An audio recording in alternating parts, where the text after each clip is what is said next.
Radovan Krejcir and his 5 co-accused will start in the High Court in Johannesburg today. They've been convicted of attempted murder, kidnapping and dealing in drugs. Security at the court will be high after police previously foiled what they say was an attempt by Krejcir to escape. Now, for more on the story, let's cross over to our reporter Gillian Pillay at the High Court in Johannesburg. Gillian, a very good morning to you. Again, what's expected to take place in the courtroom this morning?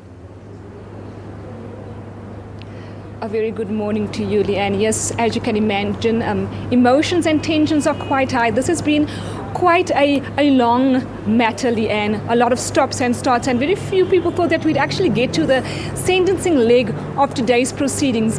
But what we expected to see unfold in court today, Leanne, the 6 convicted now has to convince the court through argument, whether they bring witnesses. They need to convince the court why they need to get a lenient sentence. And this is done through pre-sentencing reports that are submitted from correctional services, where a social worker has evaluated each of them. And it will look at them being first-time offenders. It will look at their personal circumstances. It will look at their background, Leanne. And that's the kind of argument that these convicted will now use to convince through argument, to convince the court why they should get a more lenient sentence. As you know, the prosecution will obviously call for a more harsher sentence.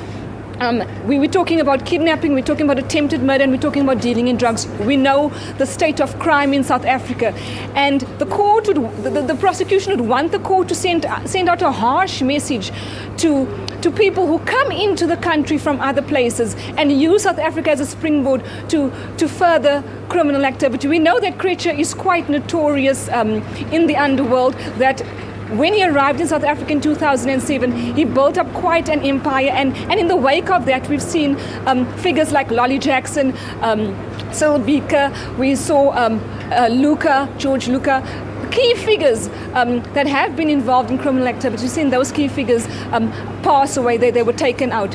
So that's the kind of argument we expect the prosecution will put forward, Leanne. But as you said, a lot of it's going to be tight security. We've already seen the K9 unit going into court, sweeping the court ahead of people entering that particular courtroom, Leanne. Gillian, just in terms of, I mean, like you said in your report that some people, we thought we'd never actually see the day. And this is just one of a string of charges against and court cases pending against Radovan Krejcir. So he gets sentenced, and then do we just see the rest of these cases coming up against him? Leanne, yes, as you said, a string of court cases, and it's a string of serious court cases. This is the first time that he will be sentenced in a South African court. The other cases don't just fall away; they still pending, and we're seeing something, cases involving murder, conspiracy to commit murder, the SARS case that he has, as well as that extradition case. I'm sure some of those, the extradition case will now change in light of what is going to come out of this court come Thursday, Leanne. But those cases involving murder, conspiracy to commit murder, those cases don't just fall away. He still has to stand for those cases. And that is what the message that the Hawks and the SABC has wanted to get through when they incarcerated Krejcir in November 2013. They wanted to get as many cases to bring him down, because a lot of the time, a lot of the witnesses that had come forward weren't able to take the stand here for fear of their lives. So the state has said to us that more cases could come forward now that we could possibly see a sentence out of this court come Thursday, Leanne. All right, thank you so very much for chatting to us ahead of this case. I imagine starting off at 9 o'clock this morning. Gillian, is that about the time we can expect this to get underway? Leanne, this particular matter is going to start at 10 o'clock. 10 o'clock.